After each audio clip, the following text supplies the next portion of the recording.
Is that $10 million already or projected for? That's already for the oil spill response based on costs allocated. That's what people are keeping, as you would imagine, running totals on them things. Okay. Any questions? Yes. Sorry, net response, so that includes the World Wildlife Centre as well? That does. What it doesn't include is the salvage. That's a separate exercise. No figure on the salvage yet? No. Ian gave some rough numbers earlier today, which some people have taken and run with, so it'll be expensive. But the salvage itself is to the cost of the insurance. Can I just get some clarity? It may just be legal. So you talked about the fact that the lost suction in one of the tanks, and that was good news. But then there's an issue with another attempt that's failed, and now you've moved on to the Cuffer Dam. So can you just talk us through again what's actually going on the port side? Yeah, the port side, the 5 port tank there, they have lost the suction on that because the oil level is way down now. The 5 starboard side is the Coffer Dam side, and that had a 300 odd tons of oil in it. So it's the starboard side we're looking at now. How much do you think is left in 5 port? That's really hard to tell. What you've got in a normal vessel is you have sounding tanks and you have sounding tables, so you can basically tell pretty accurately what you've got left.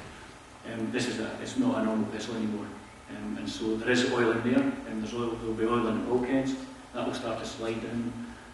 There will be oil that hasn't been pumped out of there, but it's really difficult to tell. So have you stopped pumping there indefinitely out of port tank? Well, what the priority is for the salvage is to look at the starboard tank, the 5 starboard. The ideal scenario would be you get the bulk of the oil off, and then you can possibly go in and start stripping and cleaning and things like that, but that's later down the line. Since 6 o'clock yesterday evening, have the salvage team been able to pump any oil off the ship? Yeah, they pumped off since 6 this evening. That was up till about 5 a.m. This morning was 8:08, so they stopped at around about 5 a.m. So basically the difference between 8:08 and 7:37 from yesterday is what you've done? Yeah, I'm not good at maths. Yeah, that'd be right, yeah. Right. Yeah. One more question. Can you just explain what the problem was with the settling tank and getting you said there was something wrong with the pump and that's held up things with the settling tank? Yeah, probably. John's getting his head around this one a little better than I do. The pumps, these fixed pumps are down at the low level of the engine room, and they're connected to lines that run into the duct keel. All these lines run into the duct keel, which we know is smashed up, and there should be valves that are isolating it from the duct keel. But with the force of the grounding and the movement of the vessel, it's not certain what the situation is with the valves. And when they started pumping, they thought initially it was successful with the transfer pumps, then they started drawing water, so they've stopped it. Because obviously they shouldn't be drawing water out of the septic tank. If you use these smaller pumps, are they going to go to the focus, or are they going to go to the at the moment they're going to go to our new to get it direct from these booster pumps. They haven't been started yet. They're just doing it now because the difficulty is they have to break the lines and connect hoses, whereas the transfer pump's a fixed system, it's a fixed line. These they have to draw down to the bottom of the engine, hoses down to the bottom of the engine to connect to these. But they haven't started pumping oil out. No. Are these guys getting operated? No, they just want to keep the oil going. That's what they're trying to do, is just keep the oil going. And as Kenny says, that they've stopped the pump in number 5 port because the difficulty in getting it further down is just too much. They prefer to now try to go and look at another tank because there's a small amount left. Yes, if they get the opportunity, they'll go back down and try to strip the dregs out of that tank. But at the moment, they're trying to look at the other bulk tanks which they can gain access to. Sorry, just one more question.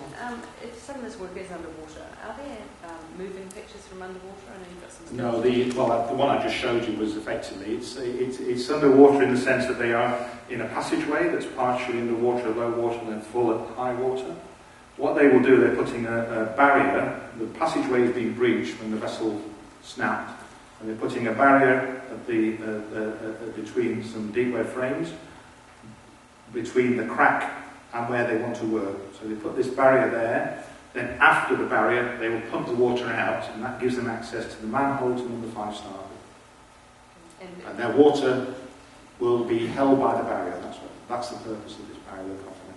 And are you sending a camera down underwater? No, it's just you won't see anything even if you did, because it's such a small space in the starboard alleyway, and the picture I showed you just typifies the kind of area that they're having to deal with. It's a very small area. You don't put cameras down there. The guys will be working through feeling and through when the water level's down through sight.